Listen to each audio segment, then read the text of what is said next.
waited 3 hours for a trade, and you know what? It was worth it. I didn't get caught up in the craziness, and by the time I started trading today, my platform was working properly, and we were good to go.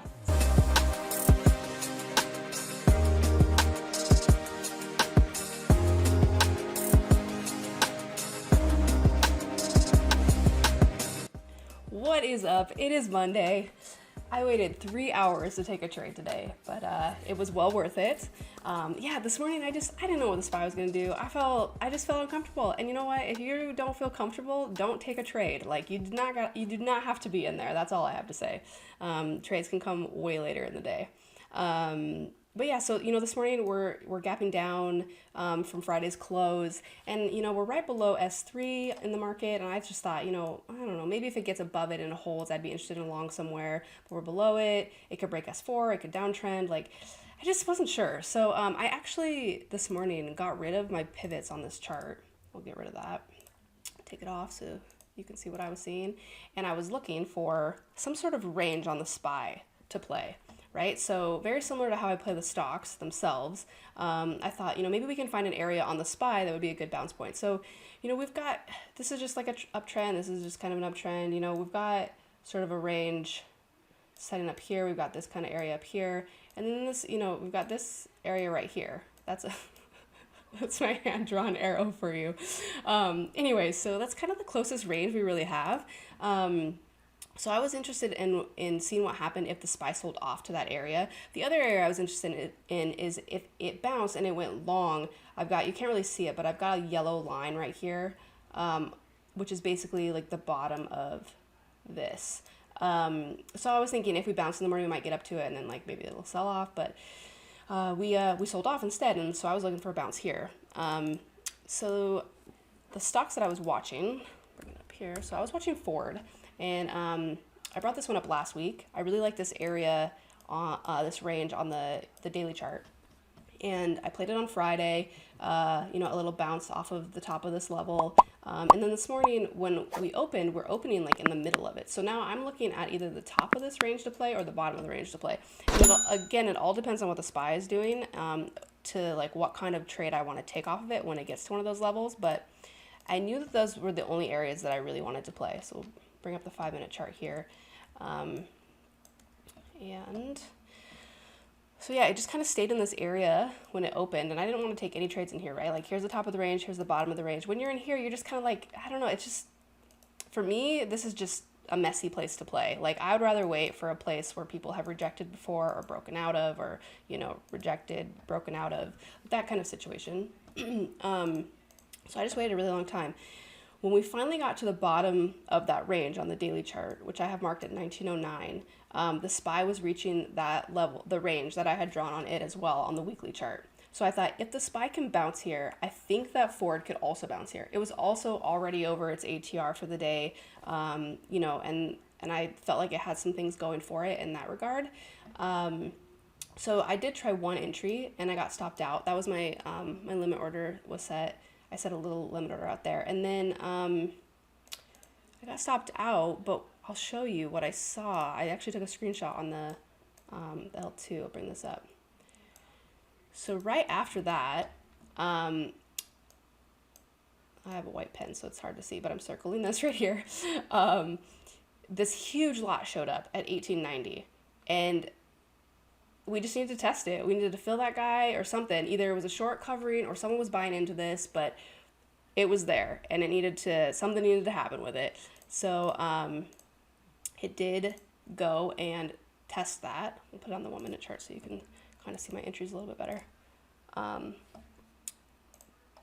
So I got in here, I got stopped out, and then it immediately wicked, filled that order, and held. And I was like, it's holding, the SPY is kind of holding, I'm just going to give it another go. So I gave it another go. Took a little while, but I knew that if it could get going, my target was at least VWAP. So I held up to VWAP. I took a partial at VWAP. I thought maybe we would get up to 20, and eventually I think it might have. But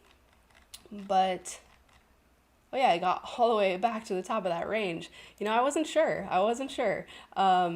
But I took a partial, and was thinking, maybe we'd get to like this area right here and I would take another one. We got like pretty close to it and then rolled over. Oh no, it was actually right here. These higher time frames confusing me. Yeah, let's go here. Yeah, okay, that's better.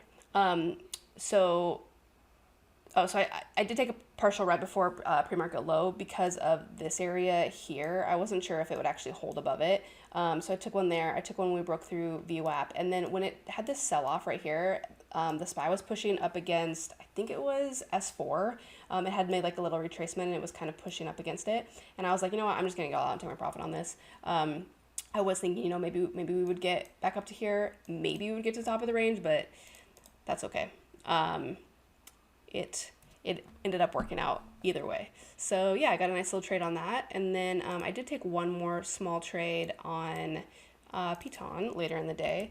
So I was looking at Piton, bring up the daily chart, or is it the weekly? Yeah, it's the weekly. Okay. So on Piton, we've had this huge sell-off, right? And so I'm like, well, I could get in short somewhere, but where would I get in short at? And so all the way back on the weekly chart, we've got this nice range, right? And we've broken below it. So now we're like in the middle of it. And so just like Ford, I'm looking for the top or the bottom to play off of.